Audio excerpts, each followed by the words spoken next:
कुछ वैक्सीन मैंने एक फोटो के अंदर रखी है। पहली है दोस्तों कोविशील्ड, ये जो ग्रीन कलर में है ना, ये है दोस्तों कोविशील्ड वैक्सीन। ये किसने बनाई है? तो इसका उत्पादन भारत में सीरम इंस्टीट्यूट ऑफ पुणे कर रहा है। कौन है? सीरम इंस्टीट्यूट ऑफ पुणे इसका उत्पादन कर रहा है। ये कोविशील्ड है। इधर देखिए दोस्तों, यहां पर स्थित है कोवैक्सीन। कौन सी है? कोवैक्सीन। इसका उत्पादन कौन कर रहा है? यह है दोस्तों भारत बायोटेक। कौन है? भारत बायोटेक है, जो कंपनी कहां की है? हैदराबाद की कंपनी है। ध्यान रखना, भारत की पहली स्वदेशी वैक्सीन कौन सी है? वो है दोस्तों कोवैक्सीन। इन दोनों में अंतर क्या है रसगुल्ला? दोनों की 2 डोज ही लगती है। क्या दोनों की 2 डोज लगती है? लेकिन अंतर क्या है? ये दोस्तों ध्यान रखना बिल्कुल इनएक्टिवेटेड है। मतलब कि दोस्तों इसके अंदर तो मृत जो होता है ना, जो मृत वायरस है, इसका उपयोग होगा। क्या इसमें ध्यान रखना, मृत वायरस का उपयोग होगा। ये इनएक्टिवेटेड है। क्या है? इनएक्टिवेटेड है। जबकि कोविशील्ड में दोस्तों चिंपांजी जो होता है ना, चिंपांजी के अंदर जो दोस्तों खांसी जुकाम वाला जो वायरस होता है, उसका उपयोग करेंगे। क्या? हाँ, इसके अंदर दोस्तों हल्का जीवित, क्या हल्का जीवित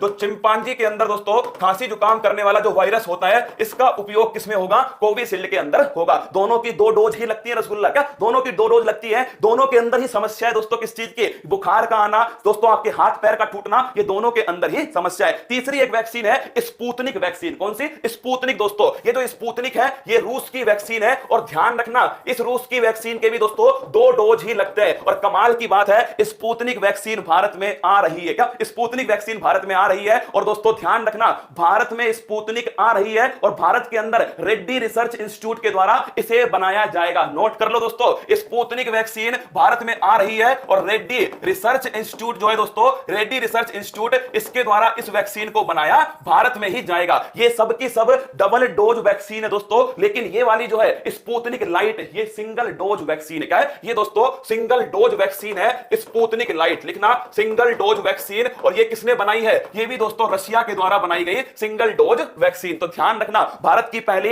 विश्व की पहली सिंगल डोज वैक्सीन वो है दोस्तों स्पुतनिक लाइट है। और ध्यान रखना, स्पुतनिक वी भारत में आ रही है, रूस से आ रही है। लेकिन दोस्तों यहां पर कौन बनाएगा इसको बनाएगा रेड्डी रिसर्च इंस्टीट्यूट। ये तो दोस्तों कहानी किसकी है? कोवैक्सीन, कोविशील्ड, स्पुतनिक और स्पुतनिक लाइट। इसके बाद में दोस्तों एक ध्यान रखना, आइवरमेक्टिन, मैंने आपको पढ़ाया था, WHO ने इसके उपयोग पर प्रतिबंध लगाया है, चेतावनी दी है दोस्तों। लेकिन फिर भी गोवा के अंदर 18 वर्ष से जो ऊपर के दोस्तों किशोर है, 18 वर्ष से ऊपर जो यूथ है, इनके ऊपर इसका उपयोग हो रहा है। और एक है फाइजर वैक्सीन, जिसको दोस्तों कनाडा हो गया या फिर दोस्तों आपके जो अमेरिका है, इसके द्वारा बच्चों के ऊपर यूज करने के लिए अनुमति मिल चुकी है। ये सबकी सब दोस्तों जो वैक्सीन है जो आपके सामने देखिए, क्यों इन वैक्सीन को पढ़ा रहा हूं दोस्तों, आज स्पुतनिक वी वैक्सीन जो है वो भारत में आ रही है, न्यूज के अंदर चर्चा में रहेगी। लेकिन ध्यान रखना, उसका निर्माण दोस्तों भारत में ही होगा और वो है रेड्डी रिसर्च इंस्टीट्यूट इसका निर्माण करने वाली है। चलिए दोस्तों।